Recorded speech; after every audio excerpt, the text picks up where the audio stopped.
Yannick, bienvenue dans la classe de Mme Bianca. Je t'invite à entrer. Oui, merci. OK, vite, en rafale. 6 x 9. 54. On est vraiment content d'avoir la réponse juste à Oui, côté. Assis-toi. Yannick, je suis vraiment contente de te rencontrer parce que je connais l'humoriste, je connais celui que je vois dans Like Moi, mais je connaissais pas le père. Je savais pas que tu as été père à 18 ans. Ouais, Comment il s'appelle, ton fils? c'est Camille. Camille? Avec un K. Ah, c'est beau, j'aime ça. Merci. Mais tu vois, ce qui m'intéressait aussi, c'est comment on donne ce qu'on n'a pas reçu. Parce que j'ai appris que tu as eu une enfance différente. En quoi a été différente ton enfance? Bien, mes parents n'ont pas été vraiment présents, surtout dans le fond du côté de mon père. Là. Ouais. Donc, c'est sûr que moi, ça... j'ai eu longtemps peut-être le syndrome de l'imposteur. Je savais pas comment m'occuper de mon garçon. Je savais pas c'était quoi vraiment s'occuper d'un enfant, Ouais. là, disons. Là, ouais. Il y a eu quoi? Il y a eu beaucoup de déménagements dans l'enfance. Il y a eu des parents, disons, pas extrêmement présents. Il y a une année, je pense que particulièrement, j'ai fait 4-5 écoles. Là. Ouais. Pourquoi? Qu'est-ce qui motivait tous ces déménagements? Je sais pas, honnêtement. C'est vrai, OK. Ouais, non, pour de vrai, mes OK. parents, c'est bien mystérieux. Je sais pas. C'était très impulsif, en fait. Ma mère, OK. des fois, elle me disait comme, OK, prends 2-3 affaires, puis on s'en va. Mais je veux juste comprendre, quand tu dis que c'était un mystère, Ouais. qui te faisait à souper? Qui t'aidait dans ton devoir? Qui t'achetait du linge? Qui... Ben, des fois, ma mère, elle arrivait avec des repas congelés, des trucs comme ça, mais je me débrouillais pour le reste de la semaine, comme moi-même. Là. Wow! Ça t'a-tu manqué un cadre? Ben, c'est vraiment plus vieux que j'ai réalisé que oui. Que j'ai trouvé ça difficile. Mais c'est surtout arrivé au secondaire. Moi, j'avais quand même de la facilité à l'école. C'était quand même facile pour moi. À partir de secondaire 1, j'ai commencé à faire de l'improvisation. Puis là, ça a été plus des coachs d'impro et tout qui m'encourageaient puis qui me disaient « Hey, tu joueras plus à l'impro, là, si... Parce que j'avais tendance à, quand il y avait un cours que j'aimais pas, ben j'allais chez moi, là, ouais. Mais ça a été un peu à partir de là, des professeurs, la direction aussi qui me disait comme, là, tu peux pas ne pas aller à tes cours et faire de l'impro, puis ça, je voulais pas qu'on m'enlève l'impro. Fait que c'est à partir de là que j'ai fait, OK, bon, ben, moi... Tu te souviens-tu du moment où t'as appris que t'allais être père? À 18 ans? Ouais. J'aime ça, ouais. Ben, je pense que j'étais en secondaire 4. Mais on n'était pas ensemble, en fait. C'est ma première blonde, mais on n'était plus ensemble à ce moment-là. OK. Fait que là, quand j'ai appris ça, ben c'est ça. Moi en fait, qu'est-ce que je lui ai dit? Ça décidait de garder, j'allais prendre mes responsabilités. En secondaire 4, quand même. Ouais.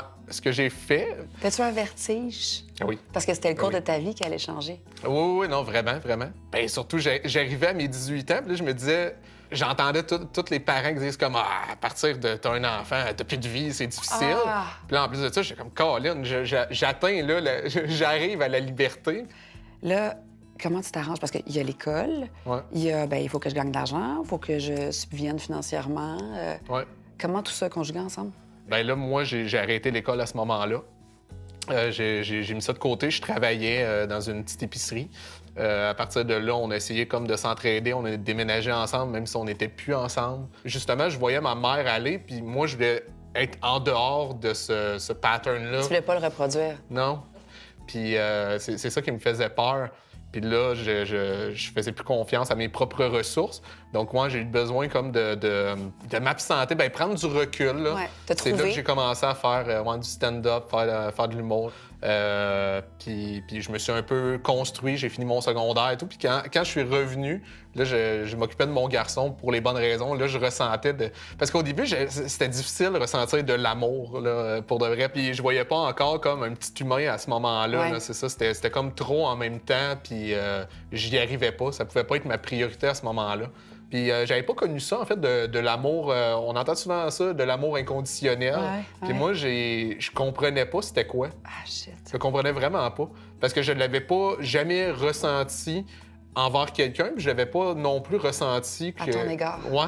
Donc, quand j'ai commencé à le ressentir, quand il a commencé à vieillir, que moi, j'ai commencé à être capable d'avoir aussi la confiance de pouvoir m'en occuper, là, à un moment donné, j'ai fait « Oh, OK, crime! » C'est vrai, je le ressens, là. Avec le recul, qu'est-ce que Camille a changé dans ta vie? C'est la seule personne, moi, que j'ai dans ma famille, là. Donc, je ne sais même pas si physiquement je serais là en ce moment. Je veux dire, ça a été quand même difficile, là. À 18 ans, là, tu sais, quand je réalisais tout ça, ça a été un gros choc pour moi.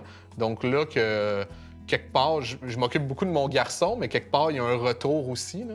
C'est comme si vous vous faites grandir mutuellement, Ah oui, c'est clair. en fait. Ouais. As-tu des trucs pour des parents qui sont mal outillés ou qui n'ont pas reçu les outils, les bons outils dans l'enfance, puis là, maintenant, qui sont parents? Évidemment, la psychothérapie, là, pour de vrai, là, de pouvoir le communiquer à quelqu'un. Parce que des fois, je pense que j'ai eu ça plus vieux, là, à un moment donné, de la rage contre tout le monde. T'es pas capable de la canaliser. C'est de la faute de tout le monde, qu'est-ce qui t'est arrivé, puis tout le monde l'a eu plus facile que toi.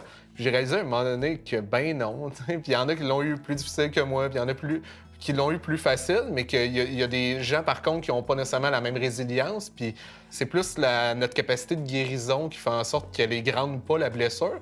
Puis je me suis dit, tout simplement, il faut pas que je fasse subir ça à quelqu'un d'autre, parce qu'il y en a des fois que c'est un peu... Bien, ça devient un cercle. Ça La rage génère au cœur, un cercle ça vicieux, génère autre chose qui est transmis aux enfants, puis il y a de la projection, puis... C'est ça. Fait que d'être capable de mettre un terme rapidement, justement, à ce cercle vicieux-là, je pense que c'est le mieux. Puis comment ta relation avec Camille, maintenant? Là, ça va super bien, vraiment. Je suis un papa qui est quand même assez jeune. C'est l'avantage de l'histoire. Ouais, j'ai la chance que ses amis sont comme « Ah, ton père est cool. » OK. Je demande toujours à mes élèves du jour de me faire cadeau d'une phrase. OK. Ce serait quoi la tienne?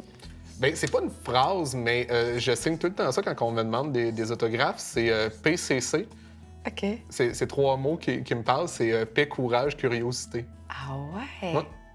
Je veux dire, je trouve ça rigolo aussi, les sonorités. Là. Ça fait très chevaleresque. Là. Of course! Non, mais tu sais, en même temps, Ben oui. en devenant père, t'as eu du courage, t'as fait la paix avec ton passé. Ouais. C'est quoi l'autre?